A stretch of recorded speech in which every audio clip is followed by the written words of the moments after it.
Um repórter escreveu no dia da morte de Stanley Kubrick: "Não sei como viverei agora com o sentimento de não saber qual será o próximo sucesso de Kubrick."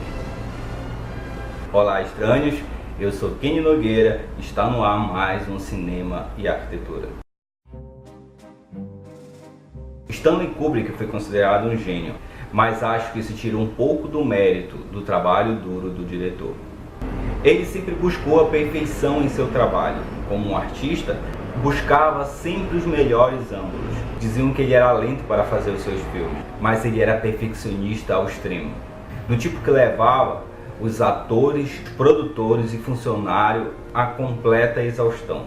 Kubrick fez 13 filmes nos seus 46 anos de trabalho, o que é pouco se comparado a outros diretores. O Spielberg, por exemplo, dirigiu 51 filmes, produziu 133 e escreveu 21 títulos em 48 anos de trabalho. Mas a pergunta que você deve estar se fazendo é como Kubrick fez seus filmes e como podemos ver a arquitetura em sua obra.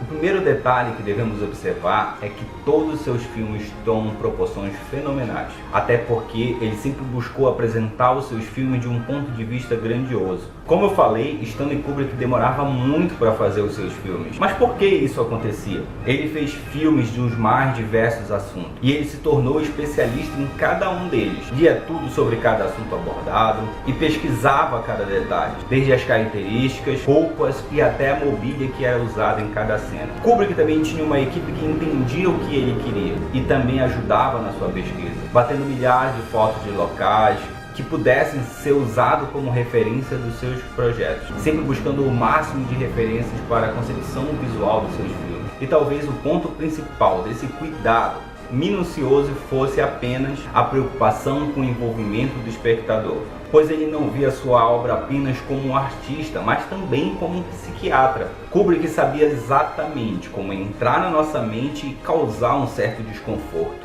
medo, aflição, excitação, tanto pela atuação dos autores, como no caso de Jack Nicholson em O Iluminado, pela fotografia com a luz natural em Barry Lyndon, pela trilha sonora, por exemplo, em Olhos Bem Fechados. Antes de ser cineasta, Kubrick era fotógrafo. Trouxe esse olhar diferente para dentro dos seus filmes. A perspectiva, ou ponto de fuga, é a característica mais marcante do autor, centralizando o ponto de fuga como se fosse uma obra renascentista. Primeiro, por encarar a cena como uma obra de arte, mas principalmente por saber que essa era a melhor forma de nos puxar para dentro da cena. Tudo que você vê na cena, a arquitetura, o posicionamento dos atores, as cores e todos os detalhes são pensados pelo diretor. Nada é em vão.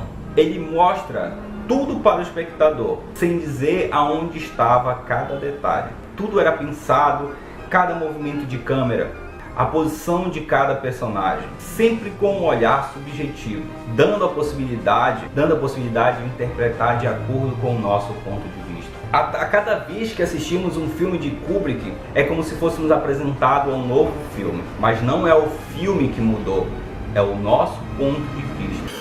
Here's Johnny!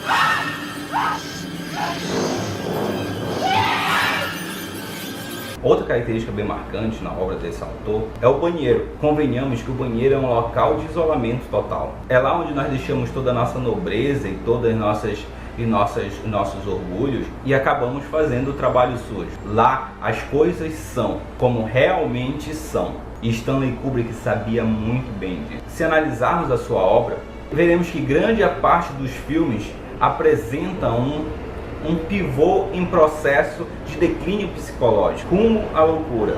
Isso acontece em quase todos os seus longas. De Olho Bem Fechado, Full Metal Jacket, O Iluminado, Barry Lyndon, Laranja Mecânica, 2001, Uma Odisseia no Espaço, Doutor Strangelove e Lolita. Todos esses filmes têm em comum todo o processo de desintegração, revelação e questionamento psicológico dos personagens acontece propositalmente no banheiro. Segundo Kubrick, o banheiro é o símbolo da negação do homem, o ambiente natural onde, de portas fechadas, nós chegamos mais perto do nosso eu primitivo. Então, é justamente nesse momento que você está literalmente de guardas baixas, sem escudos e sem floreios. Por exemplo, na cena de olhos bem fechada, onde o personagem Bill de Tom Cruise é chamado para ir ao banheiro para examinar uma prostituta. É ali que começa o declínio do personagem. Em Full Metal Jacket, por exemplo, o soldado Leonard Spiller mata o sargento e acaba cometendo suicídio. É nesse ponto em que nós só vimos a degradação, em que nós vimos o ponto de rompimento e o começo da nova parte do filme. E outros filmes nós podemos ver inúmeras outras cenas desse jeito. Minha última consideração sobre a estética dos filmes de Stanley Kubrick é as escolhas de prédios importantes na arquitetura.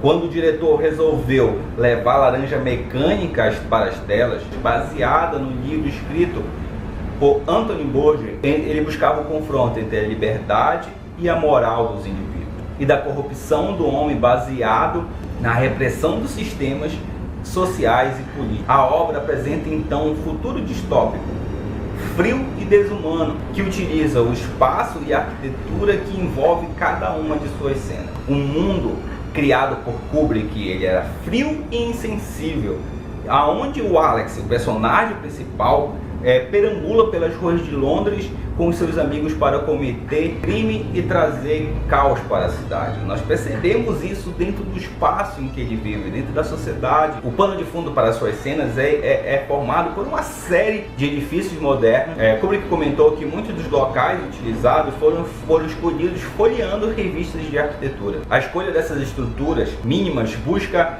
refletir uma sociedade aparentemente rígida e rigorosa, procurando apenas a funcionalidade imediata. No interior, já explora as paixões mais ocultas dos seus habitantes, com base na excentricidade, nas escolhas das cores fortes, cores vivas, contrastando muito com o que nós vemos do lado de fora, sempre buscando aparecer a boa forma, a luz, a cor e a arte. O seu último trabalho não concluído foi Inteligência Artificial. Ele morreu antes do fim da produção e seu amigo e grande admirador Steven Spielberg assinou o projeto, seguindo à íntegra todas as características de Kubrick, tornando-se assim o filme mais diferente do diretor. E mais do que isso, ele representa um amadurecimento notável de Spielberg. Mas a grande pergunta que fica é como ficaria o filme Inteligência Artificial após o corte final de Kubrick. Esse foi mais um Cinema e Arquitetura, tentando analisar as estéticas dos grandes diretores. Se você gostou, dá o seu like, ajuda o nosso canal a crescer, compartilha com seus amigos. Até a próxima. Um grande abraço. Tchau.